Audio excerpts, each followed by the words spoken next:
Fin août, une plaque datant de 1965 a soudainement semé l'émoi dans la célèbre académie militaire de West Point. Une commission parlementaire a découvert sur celle-ci la représentation d'un personnage encapuchonné avec le nom du Ku Klux Klan écrit dessus. Elle a exigé le retrait de la plaque alors que celle-ci honore des soldats ayant servi durant la Seconde Guerre mondiale et en Corée. Créée en 2021 dans la foulée de l'affaire George Floyd, du nom de cet Afro-Américain étouffé par un policier blanc lors d'une interpellation, la Naming Commission est chargée de faire supprimer tous les noms, symboles, monuments et accessoires qui honorent ou commémorent les États confédérés d'Amérique, au sein des établissements dépendants du ministère de la Défense.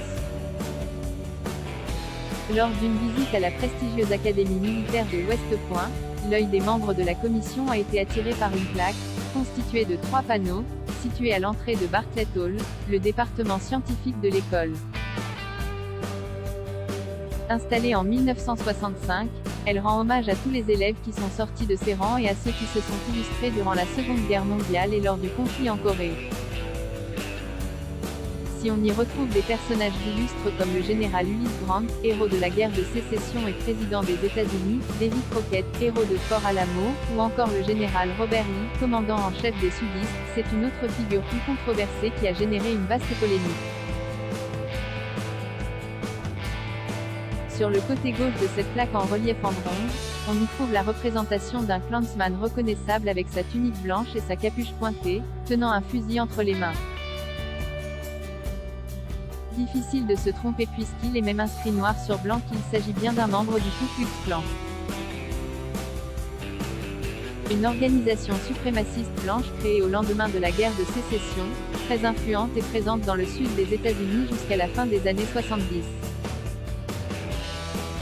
Une mouvance racialiste qui a connu un regain d'activisme sous la présidence de Donald Trump. La Naming Commission a immédiatement réclamé le retrait de cette plaque qui glorifie le Sud, mettant dans l'embarras la direction de West Point.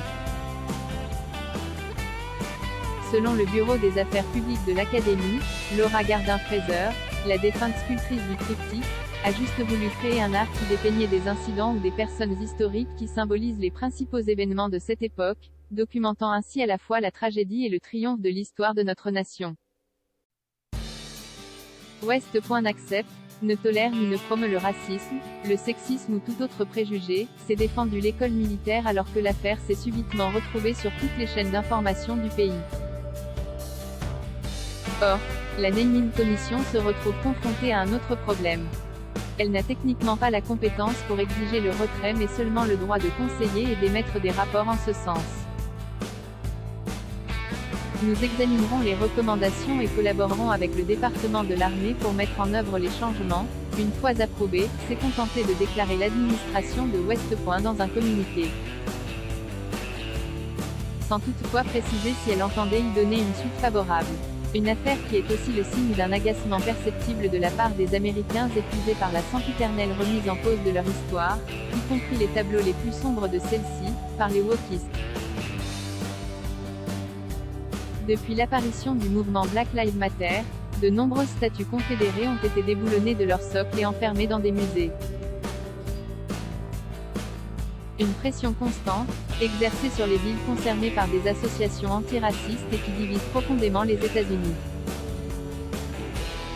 Selon un sondage daté du 28 septembre 2022, 51% des Américains déclarent être favorables au maintien des symboles historiques tels qu'ils soient contre 46% qui s'y opposent. À titre d'exemple, le drapeau confédéré retiré de tous les capitoles sur lesquels il flottait. 50% y voient avant tout un symbole de fierté sudiste, tandis que 47% y voient surtout un symbole du racisme. C'est d'ailleurs au sein du Parti républicain que l'on trouve le plus de soutien en faveur de la préservation des statues représentant les héros du Sud, soit 87% contre 23% pour les démocrates. Lors de son mandat, Donald Trump avait mis son veto à toute tentative de changement de nom des bâtiments et bases militaires américaines jugées controversées. À son arrivée, l'administration du président Joe Biden a fait lever cette interdiction. Le secrétariat à la Défense, qui a le dernier mot sur ce sujet, a récemment annoncé qu'ils seraient tous changés dès janvier 2024. à commencer par West Point qui a baptisé plusieurs de ses départements du nom de généraux de la Confédération.